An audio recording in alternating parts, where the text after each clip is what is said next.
Hola, ¿qué tal? Buenas a todos. Vamos a esperar que Bea se vaya uniendo. Recuerdo que el tema de esta charla va a ser la movilidad, ¿no? La importancia de la movilidad en el rendimiento y en la reducción de riesgo de lesiones.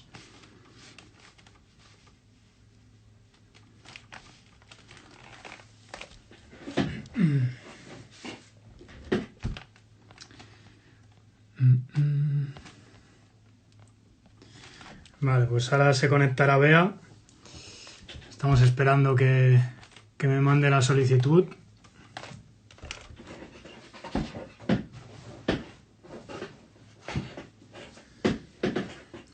Vale, Bea, me tienes que mandar la solicitud para poder... Ahí, eso es.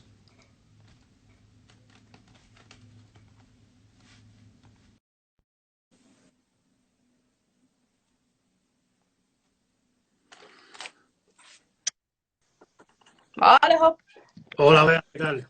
hola, ¿cómo estáis? No te veo. ¿No me ves?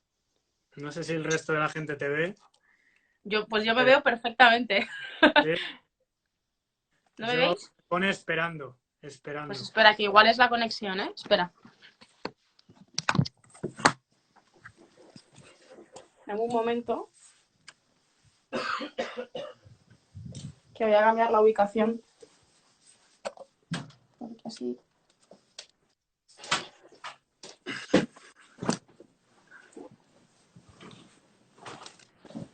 Vale. ¿Ahora mejor? Yo es que no te veo. No sé si el resto de la gente te ve, yo no te veo.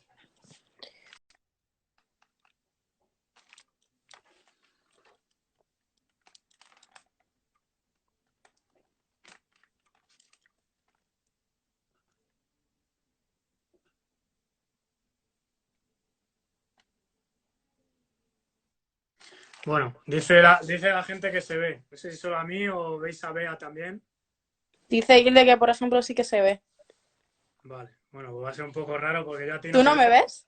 No, Sigues sin verme, qué raro. Yo te veo a ti tú me perfectamente. ves. Bueno, pues ya está, no pasa nada. Bueno, Ahora sí, lo único malo que luego cuando lo guarde no sé si se te va a ver o no. Bueno, a ambos, bueno, pues ponemos un emoticono luego, no pasa nada. un emoticón de tu cara, ¿no? Vale, pues la gente te ve, que es lo importante, yo no te veo, no pasa nada. Bueno, Vale, voy a introducir el tema, ¿vale? Ahora que estás, la idea de hoy es hablar de la movilidad, su importancia en el rendimiento y la reducción del riesgo de lesiones, tanto en el baloncesto como en cualquier deporte ujú. y en general, ¿vale? Yo creo que es un tema que ahora parece que está muy de moda, ¿no? Pero que realmente yo creo que la gran mayoría de la gente, entre los que yo me incluyo, no sabemos trabajar adecuadamente. Entonces, bueno, quería primero que te introdujeses un poco tu formación y la experiencia que tienes para que la gente que no te conozca sepa un poco sobre ti.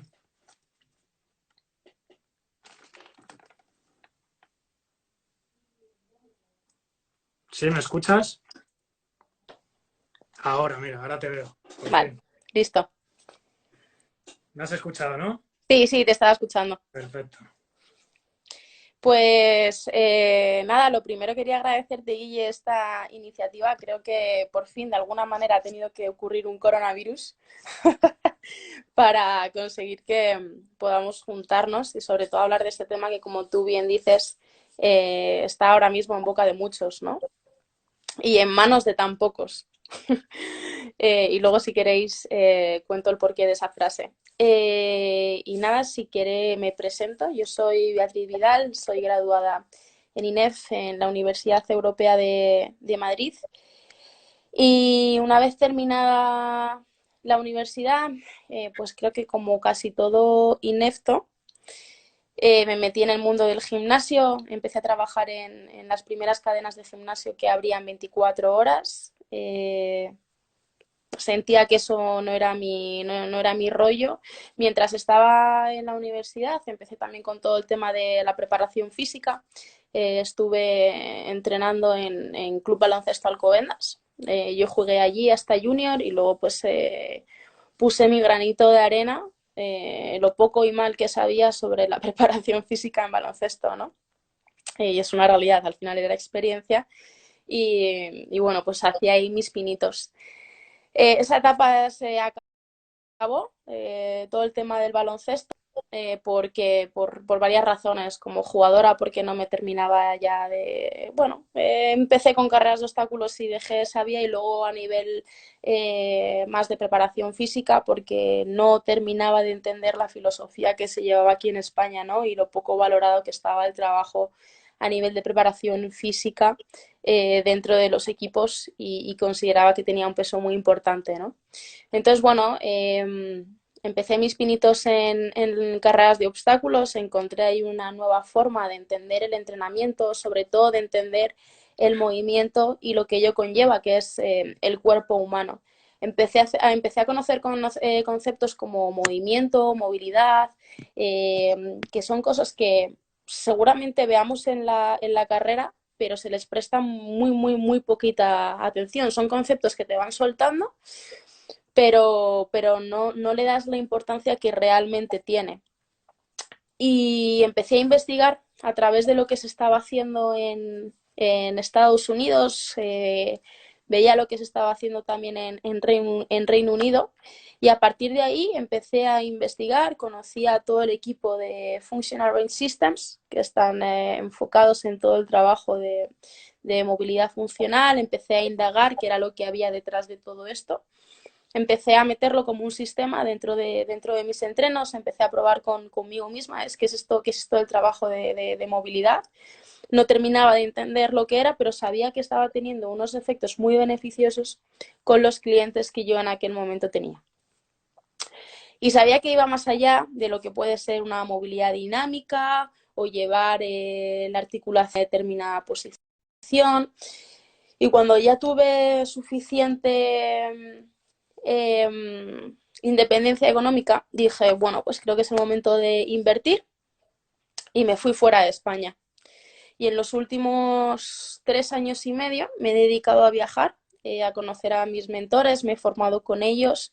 Además que es un equipo de personas donde es multidisciplinar, ¿no? No solamente tienes un entrenador o no tienes un quiropráctico, que Andrea Espina es quiropráctico, pero cuando le escuchas hablar va mucho más allá, ¿no? Y hay médicos, hay rehabilitadores, entonces cuando tienes esa información que ha sido entre ella conectada o a través de diferentes profesionales, pues claro, todo tiene sentido. Y me llevo formando 3 años con ellos, 3 años y medio, y para mí ha sido como volver a entender, volver a hacer una carrera universitaria, y la sigo haciendo a día de hoy, porque el cuerpo humano es súper complejo. Y he entendido realmente cómo tiene que funcionar, cuáles tienen que ser las bases en las que se tiene que fundamentar nuestro cuerpo para que todo esté en orden, ¿no? O por lo menos se entrene de una forma lo más coherente posible cuando todo está en su sitio. Sin, Perfecto. sin, dime. No, ahora en base a esto que nos comentas un poco para la gente que no sabe o Hmm. que está introduciéndose en todo este tema de la movilidad, ¿no? Quería que nos explicases un poco la diferencia entre flexibilidad, movilidad pasiva, movilidad activa, para que la gente entienda los conceptos básicos. Sí, la movilidad hace referencia al rango de movimiento, a esa amplitud de movimiento a la que tu articulación es capaz de llegar, pero al mismo tiempo que tú eres capaz de controlar. Es decir, cuánta fuerza eres capaz de generar en tu máximo rango de movimiento. Y si eres capaz de generar ese rango de movimiento sin compensar con ninguna otra parte del cuerpo. ¿Vale? Y tenemos que tener en cuenta que tenemos diferentes articulaciones en nuestro cuerpo, cada una genera ciertos movimientos y que además esos movimientos están generados por activaciones musculares. Una musculatura que se elonga y una musculatura que está en contracción. Entonces va a haber una musculatura que está alargada y una musculatura que está acortada. Entonces, término de movilidad y flexibilidad es diferente. La flexibilidad es la cantidad de rango de movimiento de la cual tú dispones, pero sobre la cual tú no tienes ningún tipo de control.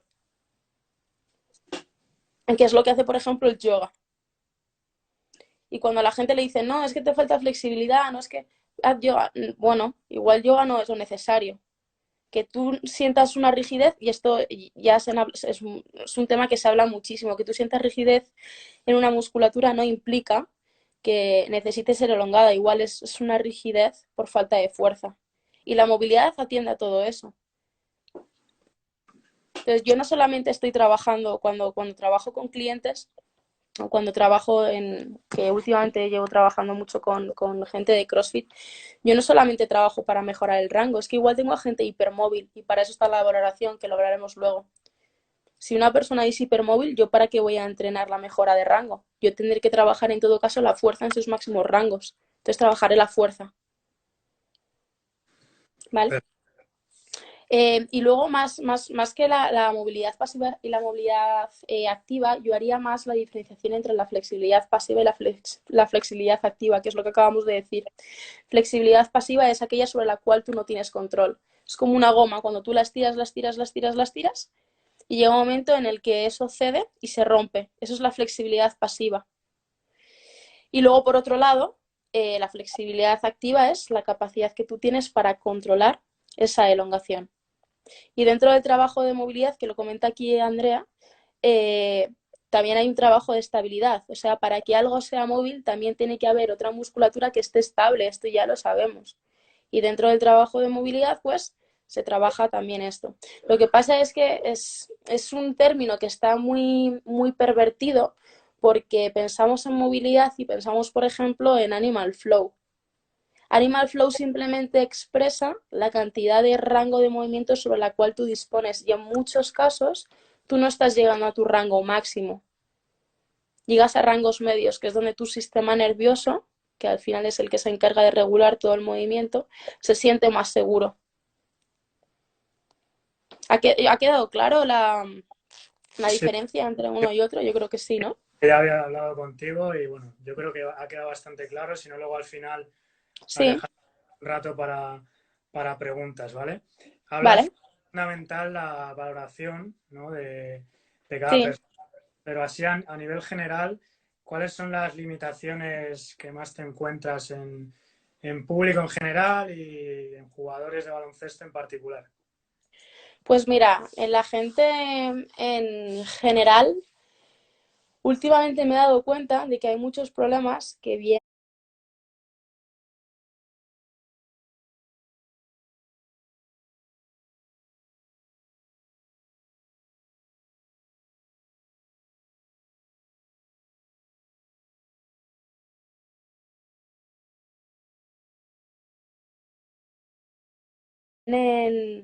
producidos por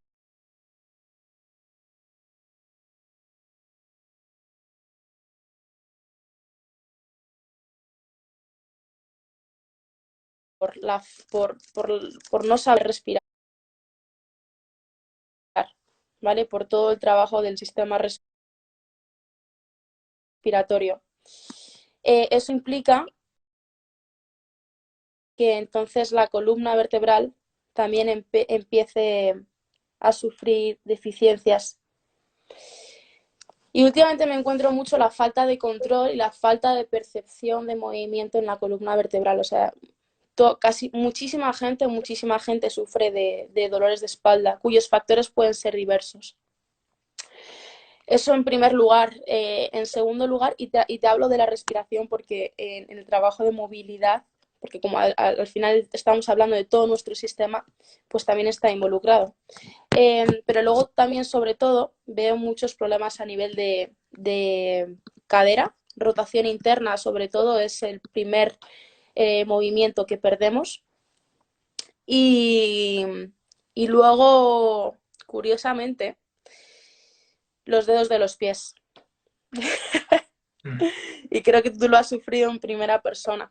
Sí, Y totalmente. control escapular. O sea, no sé, es que la gente creo que se piensa que su cuerpo solamente es músculo, ¿no? Así a nivel, estoy hablando a nivel general, así que no es todo el mundo, ¿no? Y por suerte, cada vez hay más coherencia y cada vez entiende la gente más cómo debe funcionar el cuerpo y que no es tan fácil como decir, bueno, pues me hago no sé cuántas flexiones o me hago no sé cuántas sentadillas y estoy saludable y estoy fuerte, ¿no? Creo que eso ya, por suerte, se va desapareciendo, esas creencias. Entonces sí, te podría decir que a nivel de columna, la capacidad de disociación, con ello el control escapular, rotaciones internas de cadera y la capacidad para controlar los dedos de los pies. Sí, yo por lo que cuentas, yo en mi caso, con jugar de baloncesto, es más o menos lo que tú misma has dicho ya. Sí. Este tipo de limitaciones, sobre todo cadera, tobillo, una falta increíble de activación en toda la musculatura del pie, no saben mover a nivel dedos, dedo gordo. Entonces, bueno, yo creo que coinciden mucho las faltas de limitación, o sea, las limitaciones que tú me has contado con las de baloncesto. No sé si tú has encontrado algo diferente con juegos de baloncesto o con algún otro deporte, aparte de lo que ya has comentado. Bueno, en baloncesto, o sea, si hago una evaluación general, pese a que no he tratado con muchos jugadores, pero sí por lo que voy investigando, eh, la cadera es un oasis. Y ya no te estoy hablando de senior, o sea, estoy hablando de jugadores cadetes, de jugadores junior, que deberían ser como plastilina y ser muy móviles y tristemente no sucede, ¿no? Y la cadera es un factor bastante limitante junto con tobillo y los dedos de los pies. Y es que lo que no nos damos cuenta es que limitaciones en la rodilla y sobre todo las limitaciones en los flexores del dedo gordo del pie están directamente relacionados luego con la potencia, ¿no? En los saltos. Y hay estudios sobre ello. Y luego, pues claro, las dolencias que suceden a nivel de rodilla vienen precedidas por la falta de dorsiflexión del tobillo. Y ya no la dorsiflexión, por ejemplo, en baloncesto, ¿cuántas, no sé, en una preparación física, cuántas veces se trabaja una eversión del tobillo, que es como se produce un esguince? Nunca, nunca. Por eso hay tantos esguinces, porque Sí, al final solamente se están trabajando patrones de movimiento, pero es que un patrón de movimiento es llevado a cabo por una interdependencia a nivel articular. Entonces, primero necesitamos conocer qué articulaciones están implicadas en cada patrón de movimiento, cuáles son los déficits en cada uno de ellos. Y yo no digo, no trabajes este patrón, sí, lo tienes que trabajar, pero en los rangos de movimiento en los cuales ahora mismo tu sistema nervioso se encuentra seguro y mientras vas trabajando nuevos rangos. Pero es más complejo que el decir, no, pues tenemos que trabajar el squat, tenemos que hacer pull-ups o tenemos que hacer press de banca a máxima velocidad, que hay que entrenarlo, son otras capacidades y hay que hacerlo porque al final es la preparación física y lo que te exige. Pero creo que la base todavía no está muy bien fundamentada. Y básicamente tenemos que trabajar todo esto para evitar lesiones, para que haya una mejor adaptabilidad. eso sí, estoy totalmente de acuerdo. Yo creo que en preparación física, en baloncesto, en cualquier deporte, ¿no? La base, que es todo el tema de movilidad, estabilidad, fuerza, no Mm. se trabaja apenas y luego, claro, los jugadores ya que llegan a la edad adulta o que ya son juveniles, pues te los encuentras con un montón de limitaciones porque todo este trabajo de base que comentabas Mm. nunca, es que ni lo conocen, ¿no? Entonces, ¿qué beneficios tiene para que la gente nos está viendo ahora todo este trabajo de movilidad? En un jugador o una persona, ¿por qué es importante trabajarlo? Pues es importante primero porque estás dándole la funcionalidad, ¿no? O estás recuperando los rangos que tu cuerpo, nada más nacer, tiene y que has perdido por las exigencias del día a día, precisamente porque te profesionalizas, ¿no? O te haces, sí, te profesionalizas en un deporte y al final eso hace que tu cuerpo se adapte a lo que tú le vas dando día a día. Y lo que nosotros buscamos al final es que tu cuerpo esté preparado para cualquier circunstancia. Entonces los beneficios que vamos a ver es, por un lado, vamos a mejorar la información que le estamos proporcionando a nuestro sistema nervioso. Luego, por otro lado, vamos a mejorar nuestra fuerza. Trabajamos en movilidad, nosotros trabajamos mucho al principio sobre, madre mía, esto no se queda, sobre fuerzas isométricas, porque es lo más seguro, pero es que al mismo tiempo, hoy lo he explicado en una de las clases, es lo que te permite reclutar el máximo número de motoneuronas y que por lo tanto toda la musculatura que está implicada en cierto movimiento tenga la capacidad de activarse cuando se lo pidas en X movimiento, ¿no? O en ese rango de movimiento. Entonces estás generando una fuerza y sobre todo de una manera progresiva. Vale, sí, esto que me comentas va en relación con la siguiente pregunta, ¿no? Que al final, como te decía antes, ahora todo el trabajo en movilidad está muy de moda, ¿no? Y típico ejercicio que vemos todos en redes de ponerse una Mm, en el astrágalo, ¿no? Y movilizar mm. hacia adelante, ¿no? Entonces, esto yo creo que se queda un poco corto, ¿no? Porque al final no hay una adaptación a nivel del sistema nervioso central, no hay un trabajo de fuerza como tal. Entonces, ¿qué opinas de este tipo de propuestas y si crees que con esto es suficiente para ganar movilidad, ¿no? ¿Qué crees?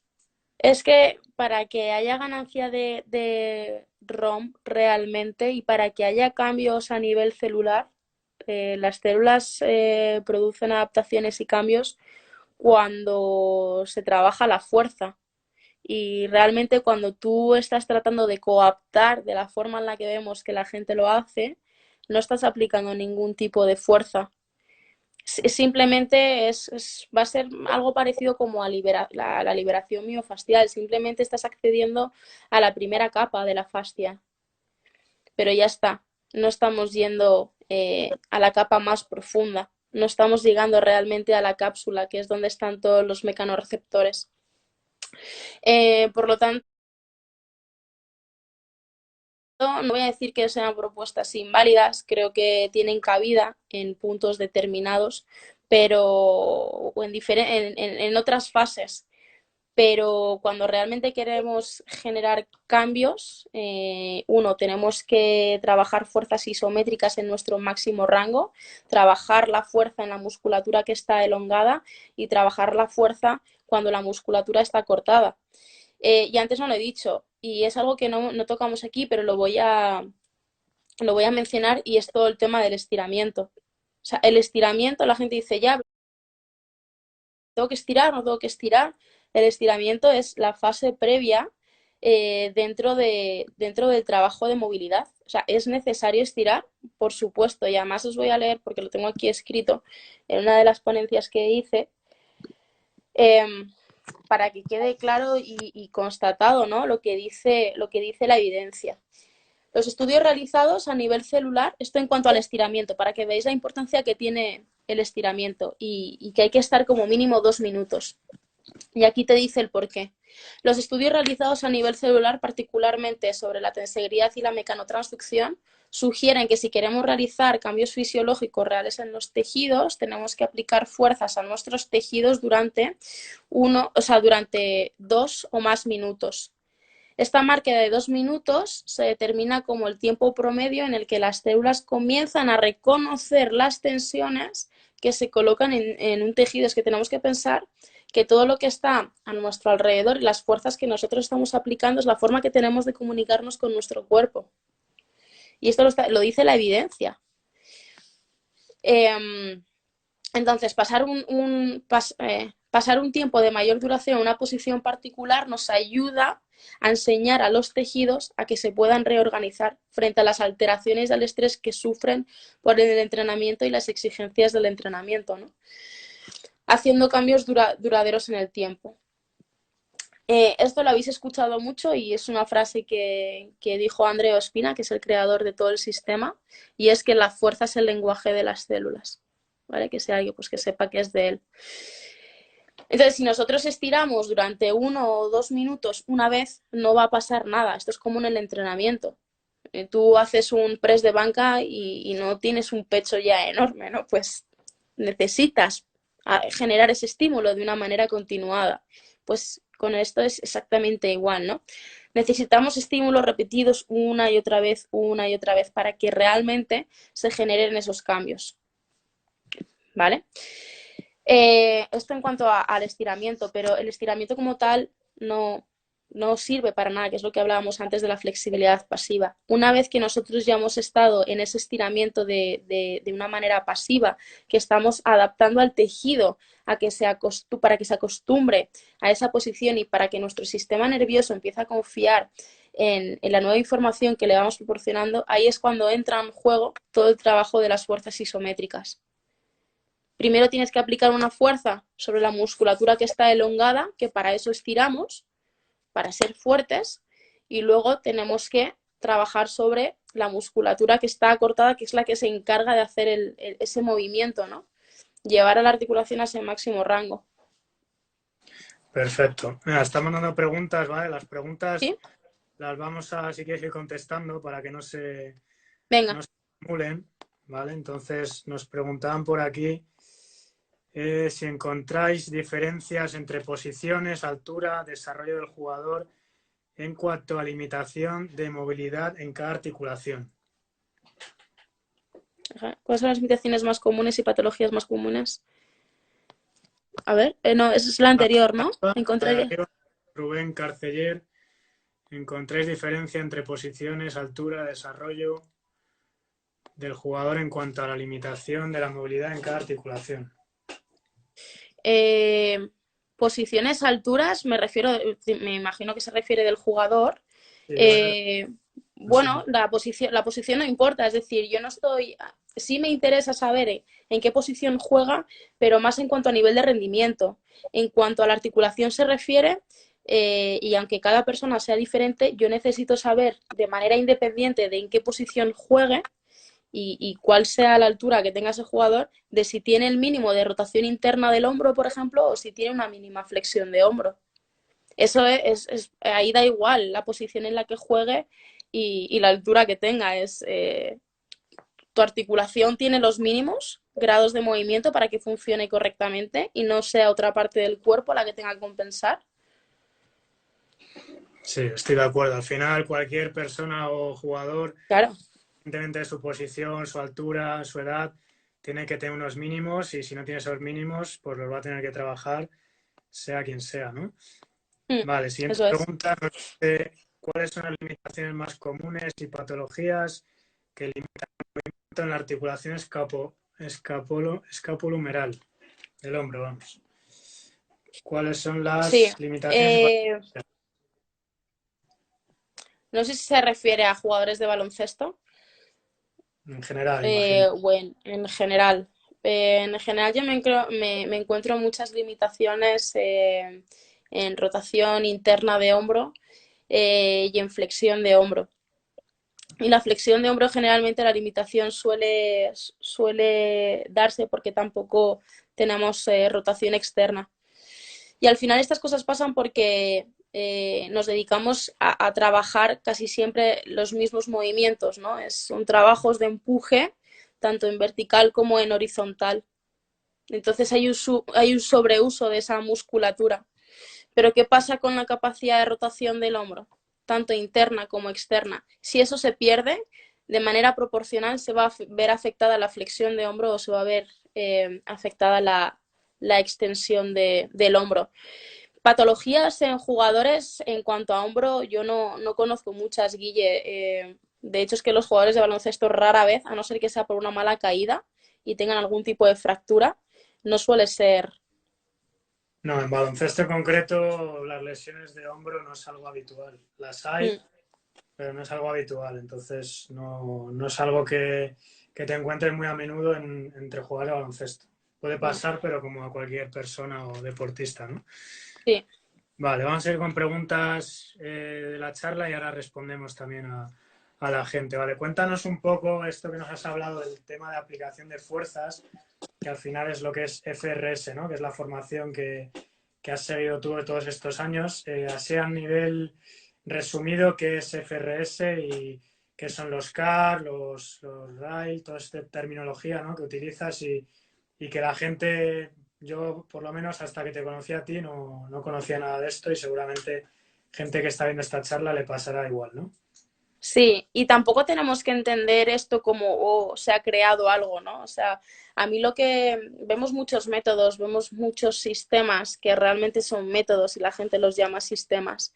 Aquí no es algo que a ti te digan, mira, tienes que hacer A, B, C y D, sino que lo que han hecho estos cracks es entender qué es lo que nos está diciendo la evidencia científica, qué nos dice la fisiología, qué nos dice la biomecánica, ¿no? Y todos los estudios que hay acerca de todo esto, qué nos dice la física, qué nos dice la química, es cómo interactúa todo eso en nuestro sistema y tratarlo de entender.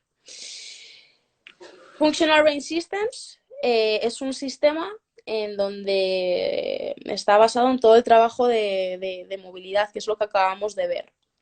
Los términos que se ven acerca de los pace y race es lo que yo acabo de explicar, es Progressive Angular Isometric Loading. Eso hace referencia a la aplicación de fuerza sobre la musculatura cuando está elongada.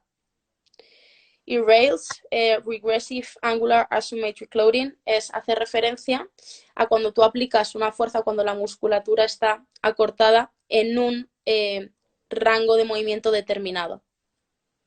¿Vale? Luego ya entra en juego, es decir, tú una vez, es como se van dando muchas cosas de manera paralela. Una vez que tú trabajas o vas mejorando ese rango de movimiento, incluso en una misma sesión, tú luego también trabajas la movilidad dinámica.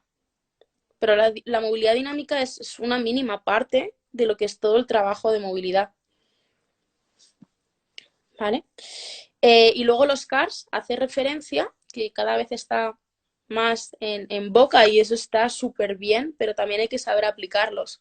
Porque un trabajo de movilidad mal aplicado puede ser bastante perjudicial, sobre todo por el estrés al que muchas veces llevamos a nuestro sistema nervioso, si no se entiende bien cómo producir esas fuerzas. Y los CARs son las rotaciones articulares controladas, que lo que hacemos es pasar por cada una de las articulaciones, la llevamos a su máximo rango de movimiento, pero sin que haya ningún tipo de dolor. Lo que hacemos al final es lubricar bien esa articulación, la oxigenamos y al mismo tiempo me sirve para autoevaluar es en qué punto del movimiento no tiene fluidez, no tiene fluidez el movimiento y en dónde tengo puntos de dolor, porque todo eso es súper importante. No es lo mismo que yo tenga, imagínate que yo estoy, porque se me ve bien, ¿no? Imagínate que yo estoy haciendo la rotación cervical, no es lo mismo que yo note una sensación como de estiramiento en este ángulo que está abierto a que yo note un pinzamiento.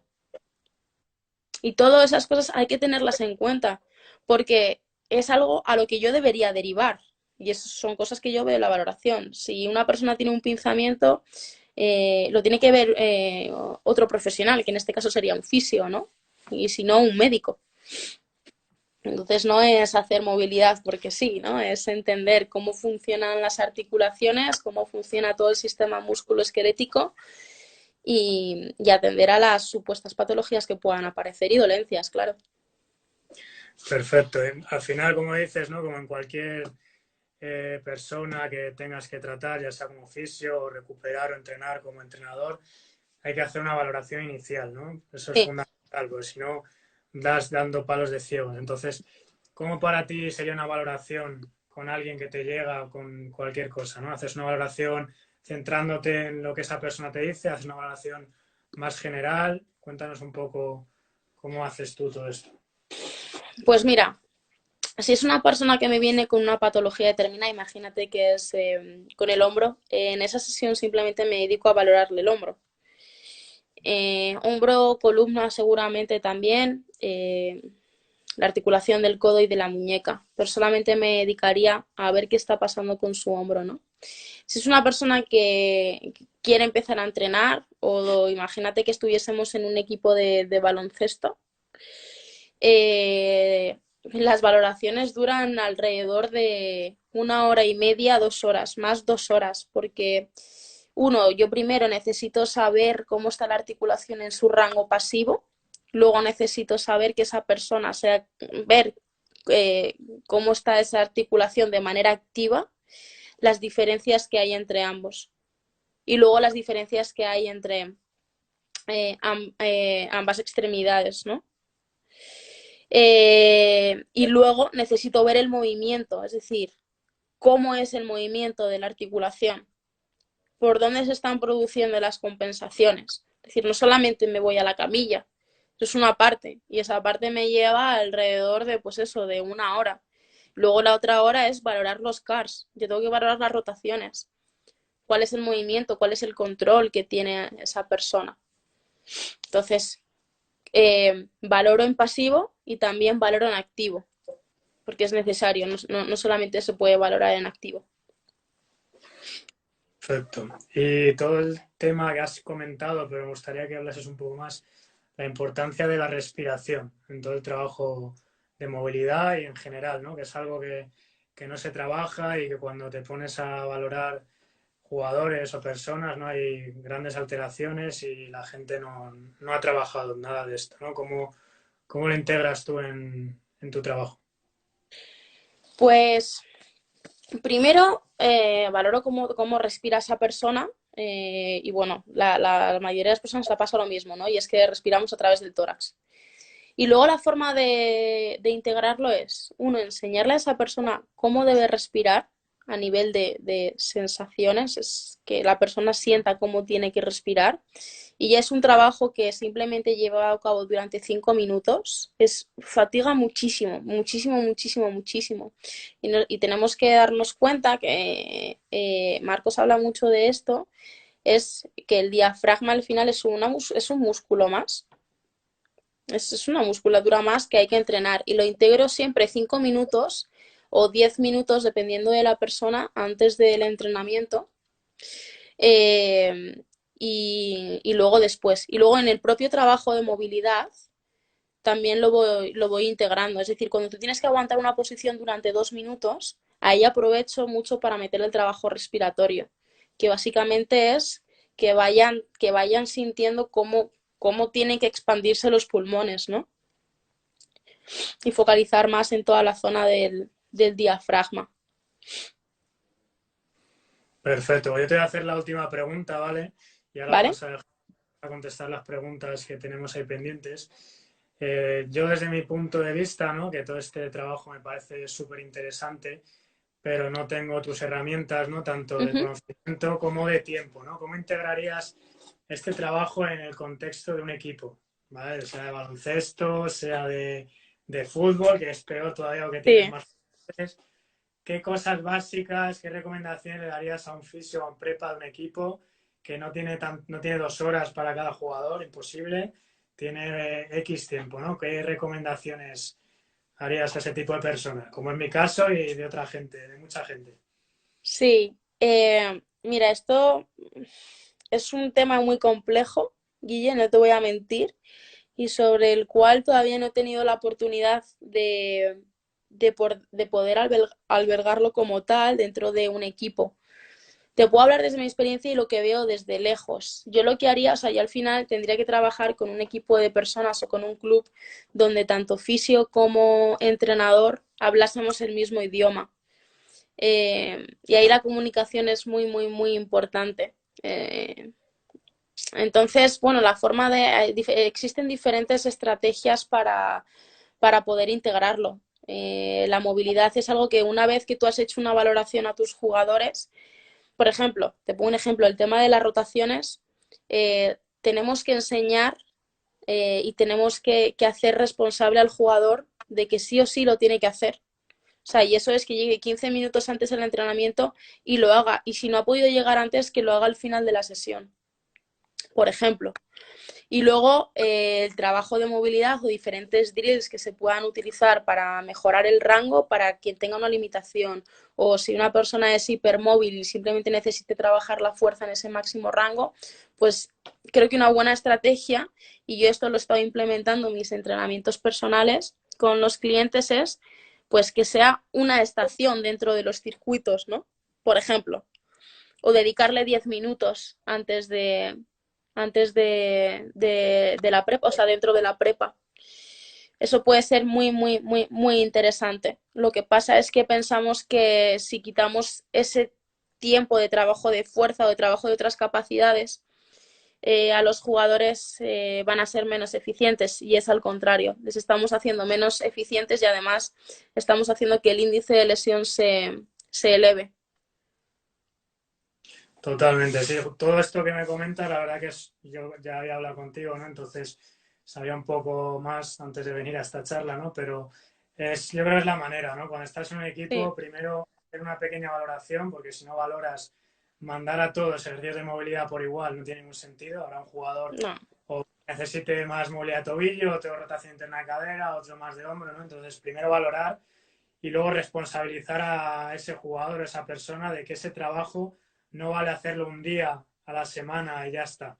Tienen que hacerlo todos los días o en pequeñas dosis, tanto dentro del tiempo de entrenamiento como fuera de él, ¿no? Y lo que dices tú, utilizar pues una estación de un bloque de ejercicios para trabajar movilidad o antes de empezar la sesión. Entonces yo creo que son pequeñas maneras de introducir el trabajo de movilidad para que para que vaya sirviendo, ¿no? Y yo creo que esos consejos que nos has dado, que yo la verdad que utilizo bastante de lo que has sí, comentado, pues es una manera de, evidentemente no vas a tener 2 horas para valorar en un equipo, pero sí que si son jugadores van claro. a tener su casa para trabajar, van a tener tiempo para venir un poco antes del entrenamiento para trabajar esas limitaciones, ¿no? Entonces yo creo que no hay excusas, que el trabajo de movilidad hay que implementarlo de una manera u otra, ¿vale? Ya sea con más medios, más tiempo o menos, pero bueno, yo Mira, creo creo que esa es que la precisamente el manera. trabajo de movilidad es lo que menos medios necesita. Lo que sí que necesita es una buena comunicación. Es que las personas y los jugadores sobre todo empiecen a entender realmente en qué consiste este trabajo y de qué manera les puede beneficiar. ¿Por qué no se llega a ese punto? Por la impaciencia. Porque un jugador, o me da igual, o un atleta, lo único que quiere es mejorar sus patrones de movimiento para luego trasladarlo a lo que es eh, lo que es la cancha, ¿no? Entonces, es como una lucha continua con el propio jugador. Ya no creo que sea cuestión del equipo técnico, ¿no? Sino de entrar en razón con los propios jugadores y que ellos vean cómo esto les puede beneficiar a medio y a largo plazo. Es que no es un trabajo que sea cortoplacista, es medio placista, largo placista. Pero es que los resultados que se obtienen de verdad son brutales. O sea, si yo veo, que es verdad que tengo mucho la mente en Estados Unidos, pero creo que la forma que tienen de trabajar es bastante admirable. Los Miami Dolphins dedican una sesión por lo menos a la semana solamente al trabajo de movilidad. Entonces pienso, joder, porque aquí no lo podemos hacer, porque aquí no se puede llegar. Y es porque la estructura que hay a nivel general no está bien consolidada, porque no está bien, porque los preparadores físicos no cobran bien, por lo tanto el trabajo que va a hacer un preparador físico va a ser mínimo para cumplir con los objetivos, pero no se prioriza realmente el trabajo que tenemos que hacer y es una pena. Es una pena porque al final la historia deportiva de ese jugador va a ser menor de la que realmente podría ser. Y yo no quiero que ese jugador me sea eficiente en su etapa de joder, estoy corta de palabras hoy, en su etapa de competición. Quiero que ese jugador cuando deje de competir esté bien, porque cuántas veces vemos a jugadores que terminan de jugar, terminan su competición y a los 2 meses, a los 3 meses le empiezan a aparecer lesiones. Es que eso no es normal. De la misma manera que queremos que estén bien durante la pretemporada y durante la temporada, yo después también me preocuparía para que esos jugadores no se lesionen. Y eso es porque al final el trabajo que se prioriza es otro.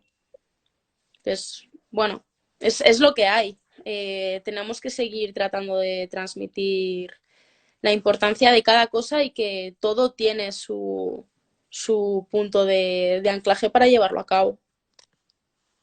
Sí, yo creo que al final lo que dices es un problema de educación, ¿no? Que Sí, siempre en preparación física nos hemos centrado en hay que saltar más, hay que correr más, hay que, no sé, ¿no? Resistir más, pero entonces el jugador es difícil hacerle ver que ese trabajo es igual o más importante que todo lo demás, ¿no? Entonces un poco educar desde la base, que se integre en la preparación física el trabajo de movilidad bien hecho, para que poco a poco pues el jugador lo vaya viendo como una parte más de su preparación, ¿no? Que no es claro. solo fuerza, estabilidad, Mm, resistencia, ¿no? Que la movilidad es igual de importante, incluso más, ¿no? Porque es parte de la base, ¿no? De un jugador. sí, Yo, por mi parte, me voy a callar, ¿no? Porque podría seguir hablando aquí mucho. Vamos a sí. dejar tiempo a las preguntas, que tenemos aquí varias. ¿Vale? ¿Vale? Te las voy a leer si quieres. Vale.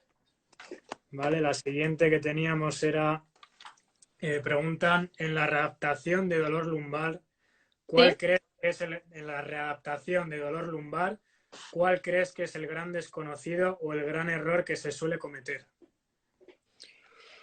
Buf, estamos hablando a niveles muy, muy, muy generales. No sé si sé responder bien a esa pregunta. Te puedo decir por mi experiencia. Guillermo López es un especialista en esto, entonces si me escucha y me equivoco en algo, por favor que me perdone. Pero lo hemos dicho antes, hay un problema a nivel de la no valoración del aparato respiratorio, de cómo está funcionando nuestro diafragma, y eso hace que la zona lumbar se quede bloqueada. Y luego problemas a nivel lumbar, bajo mi experiencia, también se producen por la falta de movilidad en la cadera, rotación interna y rotación externa. Entonces, cuando tú solamente tratas una columna tratando de disociar, una vez que eso ya lo has conseguido, pero sigue habiendo problemas a nivel lumbar, no me sirve que solamente trabajes glúteo, por ejemplo. Vale, ¿para qué quieres trabajar glúteo?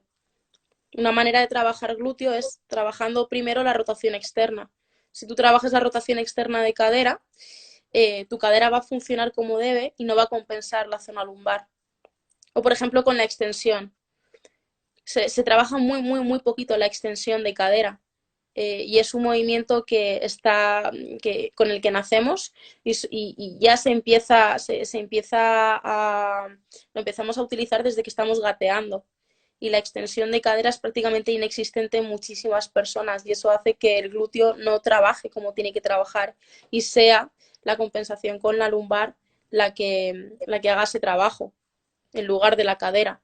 Y muchos problemas que yo veo en la readaptación de la columna es que no se mira qué está pasando en la cadera, por ejemplo. No sé si está respondida la pregunta, pero bueno. Sí, yo creo que sí. Al final el dolor lumbar es algo muy complejo, muy Sí, multifactorial, que hay que hacer una valoración, sin duda, y como todo, ¿no? Pero más en este caso. Y lo que comentas, yo también me lo he encontrado, ¿no? Muchos problemas de sí, movilidad, alteración de patrón respiratorio, es algo bastante habitual, pero al final hay que individualizar a cada caso, ¿vale? claro. Que nos diga si no, si quiere que le sigamos contestando. Seguimos con Hilde, que nos pregunta: ¿deberíamos llegar siempre al mayor ROM posible o te centras simplemente en mejorar día a día sin pensar objeto cuantitativo? Wow, Hilde, me encantan tus preguntas. No, pues es que va a depender. Yo cuando trabajo, primero, lo primero y más importante es saber si esa persona o si cualquier jugador tiene un rango mínimo. Y luego si queremos un poquito más de ROM.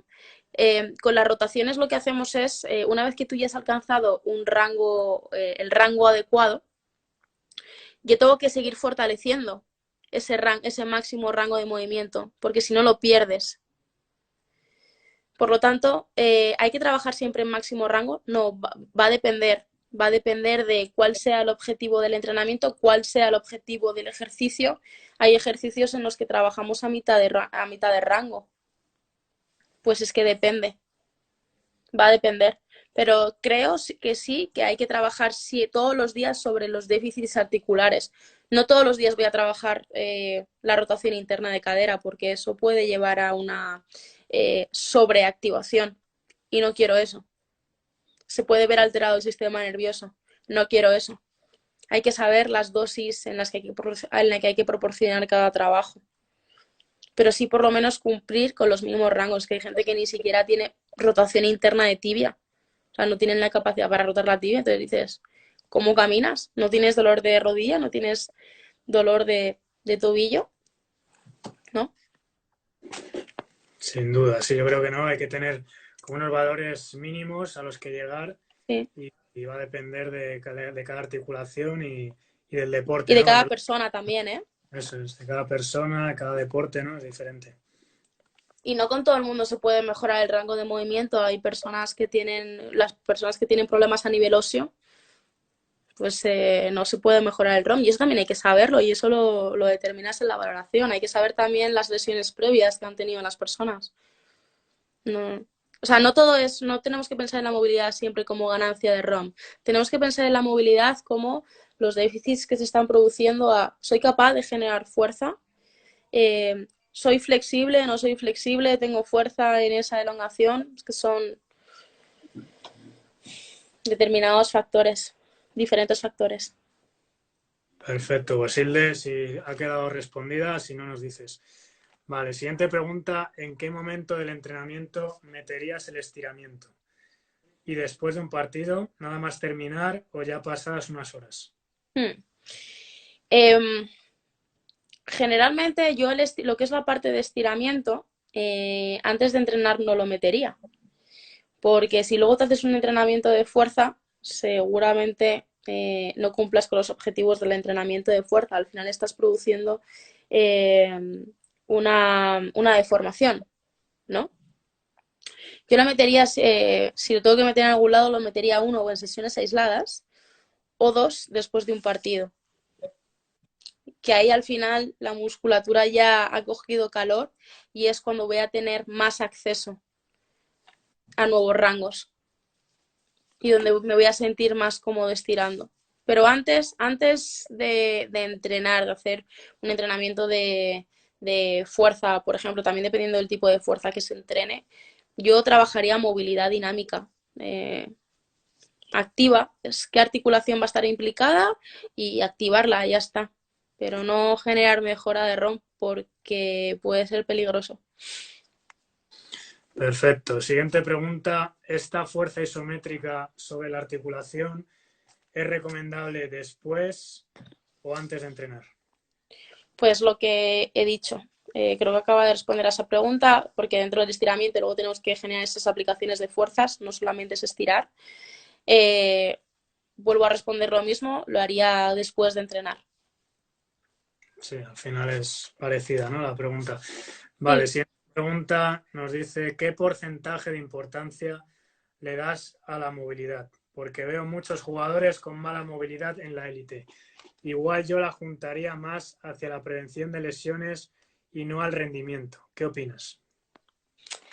Para mí, la importancia que tiene la movilidad es un 100% por todo lo que, si has estado, Alex, en todo lo que llevamos hablando, está todo muy relacionado entre sí, ¿no? Entonces, para mí tiene un 100%. Echo de menos mucho la preparación física, pero me llena mucho más todo ese trabajo de base, porque hay personas muy buenas en el ámbito de la preparación física que consiguen grandes resultados si hay una buena base a nivel de movilidad. Yo no lo veo como un trabajo de prevención de lesiones, o sea, de prevención de lesiones o de rendimiento. Es que hay un momento en el que ambos, la prevención de lesiones y el rendimiento, se unen. Se unen. Entonces, es un mix, son ambas cosas. Yo trabajo la movilidad para prevenir lesiones y que mi rendimiento aumente. Y es que en el momento en el que trabajas la movilidad, la eficiencia de los jugadores y el rendimiento aumenta proporcionalmente. Pero también hay que saber cómo programar la movilidad, que eso es algo que te puedo decir que aquí en España voy a decir que casi nadie sabe. Básicamente porque como casi nadie la entrena de una manera adecuada, ¿eh? Ojo. Sí, en línea con esto que dices, mira, la siguiente pregunta, ¿podrías decirnos dónde das las formaciones? Que me parecen muy interesantes. Imagino que las formaciones que das tú. Bueno, yo más que formaciones, como tengo mucho respeto a las personas que son expertas en estos temas, yo simplemente doy workshops. Bueno, yo estoy en Madrid actualmente, pero me muevo a nivel nacional y yo trabajo bajo mi experiencia y los últimos workshops que estaba haciendo han sido dentro del ámbito del CrossFit, cómo mejorar la movilidad en los atletas de CrossFit. Y bueno, pero todo es bajo mi experiencia. Todo lo que es la parte teórica apenas, o sea, la toco porque hay conceptos como los que hemos estado hablando que hay que conocer y hay que saber diferenciar qué es cada cosa, pero sobre todo la parte práctica. O sea, a mí me encanta el enseñar a las personas herramientas para que puedan aplicar en su día a día sabiendo previamente qué es lo que les pasa. Perfecto, vale. Siguiente pregunta. Cuando hablas de estiramiento pasivo, digamos que lo haríamos en una sesión aislada.